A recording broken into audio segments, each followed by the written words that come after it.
Good morning, good afternoon, and good evening, everyone. My name is Nate. I also go by Hockey Boy and Nate. Today we will be giving our Memorial Day forecast as well as a look into the future as to what could be happening next week. But before we get started, please be sure to do me a favor, like the video if you haven't already, subscribe if you're new, turn on notifications so that you can stay up to date with all of my content, as well as share this with friends and family and on social media. That would be greatly appreciated. I appreciate all the support that you guys give me. And let's get straight into the video. First things first, I do have timestamps in the description down below or little chapters so that you guys can pick and choose as to what you guys may want. But in order to do so, you have to figure out what you're looking for, right? So I've got these few slides to tell you all as to what the severe weather could look like. I also have the temperatures for the entire United States at the end of every single day that I'm talking about. So if you guys want to stay tuned to that or just want to go to that specific slide, you can. But all the stuff is in the top right corner. That will be a good indicator as to what you might be looking at. So this is day 1, Saturday, May 29th. This is day 2, Sunday, May 30th. This is Monday, May 31st. So if you guys live in any of the areas that was in the dark green or the yellow, then I highly recommend you tune to those days right there that I just mentioned. But let's talk about day 1. Here is the day 1 convective outlook by the Storm Prediction Center. All this light green, more or less, is just a general thunderstorm risk. So if you're in this light green, you have a chance for some thunderstorms. Not really all too severe, but you have a chance for some thunderstorms.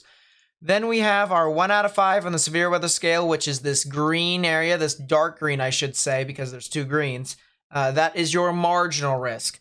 Then you also have your not your 1 out of 5, your 2 out of 5 on your severe weather scale. Who am I joking? That's what the yellow is. And so the yellow indicates a slight risk. And if you live in there, you have a higher chance of severe weather. Not super high. It's still a said slight risk, more or less. But you still have a chance for some severe weather within your general vicinity. Now let's take a look at the probabilities here for the parameters, or each parameter, I should say. So first things first, we're going to take a look at hail. 5% is indicated in brown, 15% is indicated in yellow. So whatever probability you have, that is your chance of seeing 1-inch size hail or larger. You also have this hatched risk right here indicated in this black circle with dotted lines. And that could indicate that you have a 10% chance or greater of seeing 2-inch size hail within a 25-mile radius. So definitely one of those things where if you live in that general vicinity, highly recommend bringing your valuables indoors because you do not want damage from large hail like that. Especially if you're outdoors, you're going to want to get into a sturdy structure and stay away from windows because they can break windows, they can break windshields and even dent cars. So one thing to monitor as this continues to progress later on this evening. We also have our wind outlook. The good news is that there's only a 5% chance for wind here across the watch area. So that is your probability of seeing 58-mile-per-hour winds or greater within a 25-mile radius. You also have your tornado risk here. We have a 2% chance for tornadoes that is indicated in green. So you have some that's near Norfolk and the Virginia Beach area. You also have 2% here across the western part of the Central Plains. You also have a 5% in the middle of that 2% in the Central Plains. And so definitely something to consider as this continues to move on through later on this evening. But whatever probability you have, that is your chance of seeing a tornado within a 25-mile radius. Now let's take a look at the overall zoom out of the United States here. We're going to be taking a look at all of the 48 states here besides Alaska and Hawaii. So if you live in those states, I'm sorry. But we're going to be doing a main forecast for this part of the United States. So if you want to stay tuned to all the timings, as I said, top right corner, it'll help you a lot. Now, just by looking at this is the late morning into the early afternoon hours. You can see across the East Coast, there's still a lot of sporadic showers and thunderstorms. And that's what's been the deal for the past couple of days. We had the first line of storms that created the severe weather. Then we've had some lingering effects from it and just a slow-moving low-pressure system that really has been progressing on through. You also have these showers and thunderstorms moving across the Dakotas into the upper Midwest. And that'll continue to move on through as this progresses later on to the evening. But then you also have these scattered showers and thunderstorms that begin to develop here across the Warrened area in Colorado. And you also have some of these showers and thunderstorms here that start to form towards the late afternoon into the early evening hours for the Carolinas. So this is around the time in which thunderstorms really start to fire off for the most part. And this is when probably it will be the peak of the severe weather for this day here by 7 p.m. Central, 8 p.m. Eastern, 6 p.m. Mountain Daylight Time. You got a lot of activity here in the continental U.S. But then as this continues to progress, the showers in the Carolinas start to wither away and die out as they head towards the coast. You still have the showers and thunderstorms there that linger in the Central Plains, and that'll continue to move south as this heads into the northern panhandle. So definitely something that you're going to want to monitor with all of this. Now, what we're looking at here is the pressure anomaly. So basically, this tells you where low pressures and high pressures basically are based off of the average pressure in the air. So if you're a low pressure, you're going to be below average with your pressure. Whereas if you're a high pressure, you're going to be above average with your pressure. So the blues are indicated in a low pressure. Your oranges or yellows indicate as a high pressure. So you have your low pressure system that's still lingering here across portions of the mid-Atlantic. That's what's going to be causing your severe weather in the Carolinas. You also have a ginormous high pressure back behind this, carrying a bunch of cool air that's going to be seeping into the Northeast. And so that's the reason why areas around the Northeast into the mid-Atlantic might get a little bit of a cool down before we return back to those warmer temperatures later on into parts of next week. You also have giant high pressure again, a second high pressure that's sitting right over the plains, and that's going to be kind of deterring the severe weather from entering into places like Iowa, like Minnesota, like Missouri, like further parts of eastern Kansas and Oklahoma. That's what's really going to be preventing most of this from becoming a severe, because you have a lot of this dry air that's basically deterring it from moving further east. But you still have the low pressure here across the southern portions of the Rockies. That's going to be causing your severe weather here for basically portions of western Kansas, eastern Colorado, eastern New Mexico, and western Texas. And that'll be kind of a trend for the next couple of days as this continues to move on through. So this is your pressure anomaly for the evening. You can see how the low pressure system starts to kind of wither away as it heads further east, and your high pressure really starts to build in here. And that will start to basically go into effect as we head further and further into Memorial Day.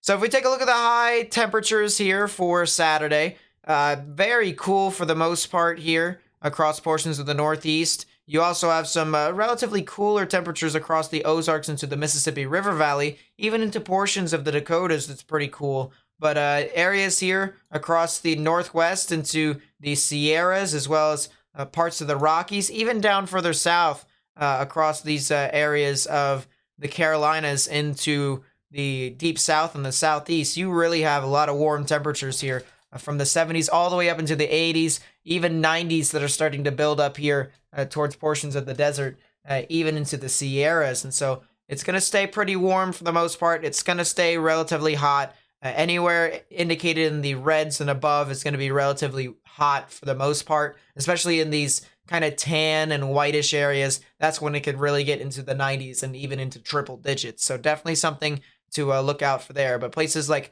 Chicago, places like New York City, places like DC and Baltimore, you guys are going to stay relatively cool for the most part here on Saturday. All right, let's talk about day 2. This is the day 2 convective outlook here. So as I mentioned, if you're in this light green, this is your general thunderstorm risk. So you have a chance for thunderstorms. It's just not likely to be severe. So definitely something to consider with that. We also have our 1 out of 5 on the severe weather scale here indicated in the dark green. We also have a 2 out of 5 on the severe weather scale here indicated in the yellow. So the dark green is a marginal risk.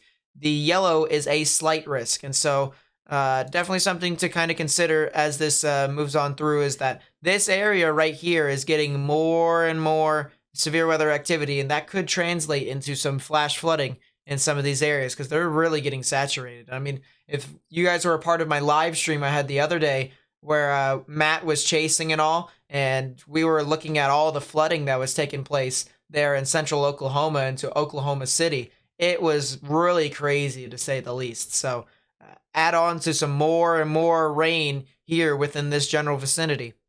Now let's take a look at the probabilities for our for each parameter, I should say. So here's the hail outlook: 5% indicated in brown, 15% indicated in yellow. So whatever probability you have, that is your chance of seeing 1-inch size hail or larger within a 25-mile radius. You also have this hatch risk right within here, and this could indicate that you have a 10% chance or greater of seeing 2-inch size hail or larger. So if you live in these areas, highly recommend you bring in your valuables. Highly recommend getting into a sturdy structure and staying away from windows, because you do not want to be a part of any hail that's above 2 inches. That could break windows, that could break windshields, that could break valuables outdoors, even dent cars. So just make sure you bring all of your valuables and put it under a sturdy structure.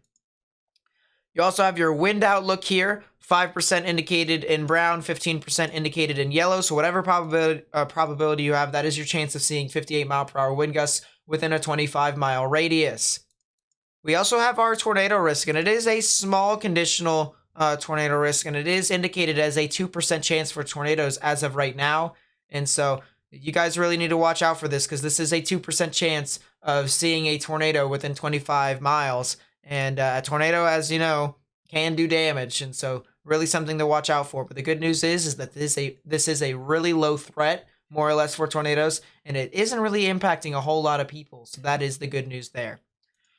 Let's take a look at the timings out. As I said, we're going to zoom out into the entire United States here for the most part. And we've got a lot of activity that's surging off of the coast now from the severe weather that happened the day before. But here's the leftovers of the severe weather threat from the day before in the Central Plains, and that will start to head a bit further south. And so a lot of scattered showers here across portions of the Northeast. As usual, that will continue to stay within this general vicinity. But then you also have this activity that is going to be heading into places like Oklahoma and Texas, even into Amarillo and Lubbock. We also have some more showers and thunderstorms that can be anticipated across portions of Denver into northeastern parts of New Mexico. And so a lot of activity there that will start to really fire off. And then we also have some activity down here in Florida. Yeah, Florida continues to get a lot of action as well. They get some thunderstorms as usual. And so the Sunshine State,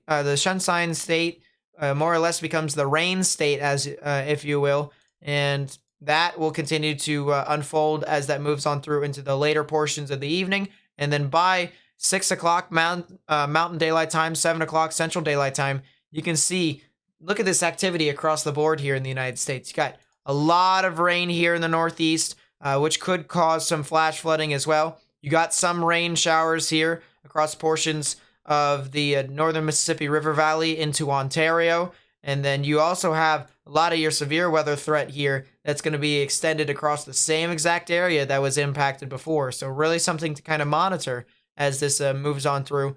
And by the evening, you can see how this really starts to progress and even evolve into a giant cluster of thunderstorms, more or less, across basically one half of the state of Texas. Now, if we take a look at our pressure anomalies here, as I said, this is an indication as to above and below average pressures. So a below average pressure would indicate a low pressure, and above average pressure would indicate a high pressure. So high pressure systems would be indicated in this yellow, even oranges, and the a low pressure would be indicated in this kind of blue area. So that would be indicated right within those areas. So the leftovers of the low pressure system that was moving on through the Carolinas the day before is being seen here in the morning. And you can see this massive high pressure that's really starting to build across portions of Quebec into the Northeast. And that will continue to unfold later on. You can see how it doesn't really move all too far. And you also have your low pressure systems, which is stirring your severe weather threat here across the central and the southern plains and the western parts of the central plains as well. So really something to watch out for as this continues to move about. Now, if we take a look at our high temperatures here for Sunday, May 30th, still a lot of these cooler temperatures across portions of the Northeast And so really something to kind of watch out for as a cooler threat. But as I mentioned, the flash flood threat for a lot of these rain showers that are going to be moving on through, the reason why it's so cool is because of that low pressure system that's just basically sitting right over it. And so it's dumping more and more and more rain. And so the thing that we like to say, these either meteorologists or weather enthusiasts, is turn around, don't drown, don't drive into flooded roadways, because the floods actually give off an appearance to where they're actually shallower than they actually are. And that's how people get stuck in flooded roadways like you see on the news. So definitely something to where we got to watch out for that as this continues to move on about. We also have some pretty warm temperatures that are starting to return into the Dakotas, into the northern Mississippi River Valley. We still have a little pocket of cool air here across portions of the Twin Cities down towards Des Moines into the Central Plains. But for the most part, really hot temperatures across most of these areas that are indicated in red, 70s and above. And then once you get into the pinks, into the browns and tans, that's when you start to get into the upper 70s, into the 80s, even 90s once you get into the brighter tans. And look at this into the Western Sierras, even to main parts of California, including the Bay Area. Some temperatures are even into triple digits in some of these spots. And so places like Vegas, all the way down into Death Valley and into portions of California, really hot temperatures for the most part. And then last but not least, the Northwest, you can see, is going to be pretty warm for the most part. 80s we can anticipate within some of these areas. And we really got to watch out for this as this continues to move on through, because some potential for a heat wave is possible within portions of the western United States.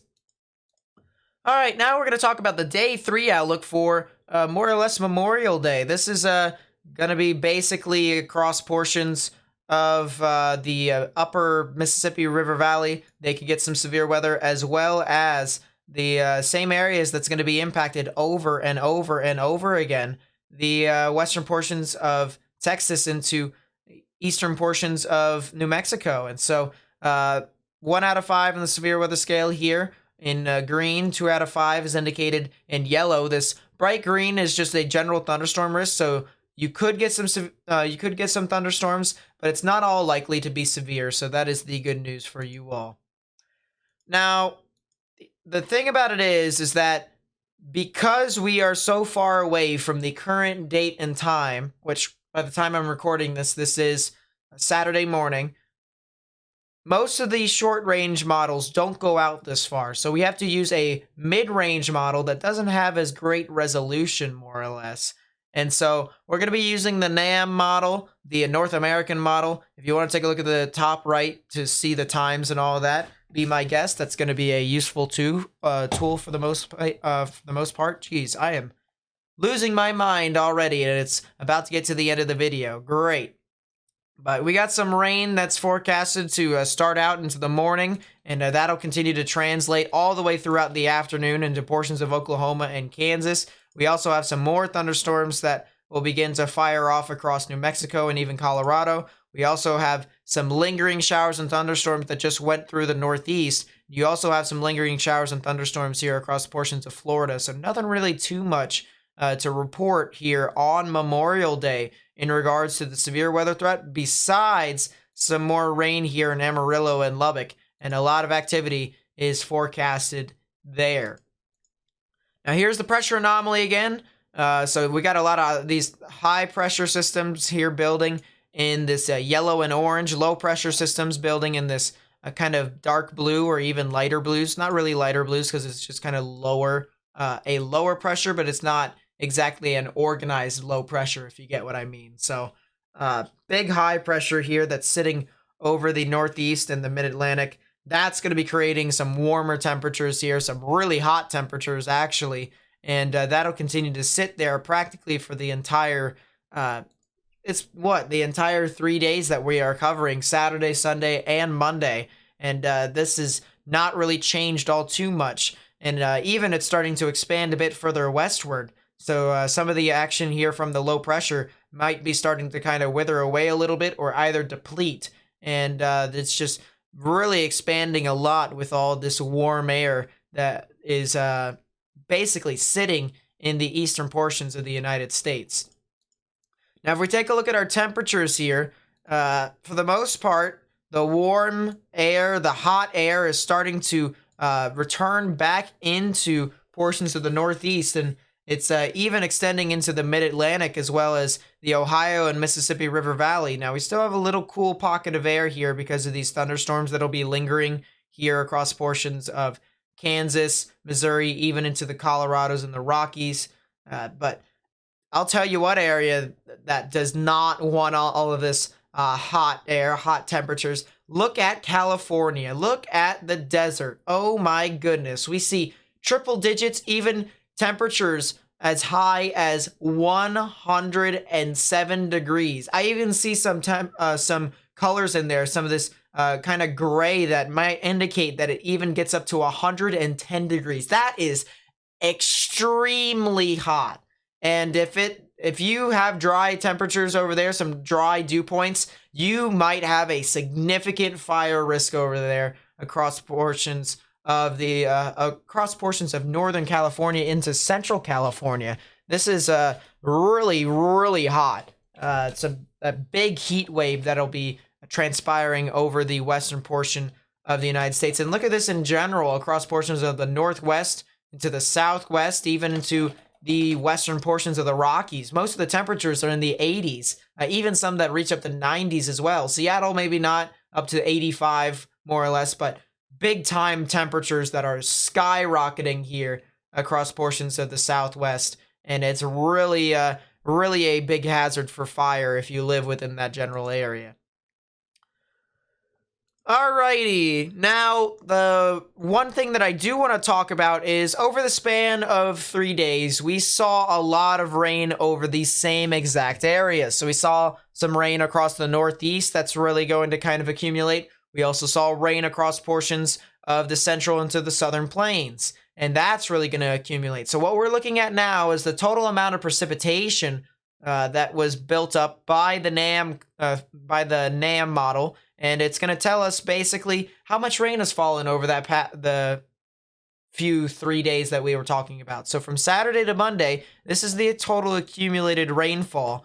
This green is indicated as a quarter of an inch of rain. The blues are about a half an inch to almost an inch. The yellows is about an inch. The reds are about 2 inches to 4 inches. And then once you get into the browns, that is actually indicated from 6 to almost 10 inches of rain. And you have a lot of that here near Frederick, Oklahoma, as well as Childress, Texas, even closer to Wichita Falls. A lot of rain that is going to be consolidated right within that area. There's even areas, some portions of the Oklahoma City metro area, they've seen a lot of flooding over the past couple of days, and they could potentially even join the fray as well. So a lot of rain here that's accumulated, especially over portions of Goodland all the way up through Denver down towards Lubbock and Amarillo, and even portions of Woodward, Oklahoma, even into the Oklahoma City metro area. There is a lot of rain that's being dumped through here. You also have a lot of rain here across portions of the Northeast. I mean, look at this. You got a lot of these reds here too, and here within especially New England, there is a lot of rain and upwards of 4 inches, maybe even 5 inches in some spots. I can even see some areas in Long Island that get up to 6 inches of rain within that general vicinity. So the Carolinas all the way up through definitely could see a lot of precipitation, maybe even some flooding within your general area. Now, we are going to take a look at the future here to try and see what the upcoming pattern, more or less, is going to be for June. And for the most part, our pattern has been at the end of May, well, a lot of rain here in the southern plains into the central plains. It's just going to continue to dump over and over and over again. But as this continues to progress, and as I mentioned, if you want to take a look at the top right corner, you guys can see, the dates that I am talking about. This really does kind of move off to the east as this gets towards Wednesday. And Wednesday, more or less, is when you get a lot of this kind of band, more or less, that really starts to form, some sort of boundary, and that could cause some severe weather across portions of the Ohio River Valley. And so really something we're going to have to watch out for as this continues to move on through. But definitely the threat for some severe weather even exists on Thursday. This giant boundary here that exists. And this is more or less a slow-moving boundary that's going to be progressing all the way throughout, even into the early stages of Friday, to where some severe weather can exist. And then another wave of severe weather could occur here, a couple of low pressures that'll form, and that could cause some issues for the northern plains, even into the upper Mississippi River Valley and the Midwest.